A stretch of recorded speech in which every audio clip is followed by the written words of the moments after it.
A treva é um parasita.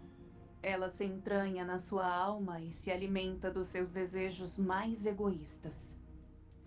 Cada desejo seu, maculado e pervertido à medida que você se torna o que a treva deseja. Naquele mundo, não há futuro para nenhum de nós. Eu testemunhei isso em primeira mão. Eu me recuso a permitir que aconteça de novo. Então, antes de se afastar da luz uma vez mais, saiba que temos dentro de nós o poder de controlar a treva. É só olhar no seu âmago e lembrar por que estamos aqui.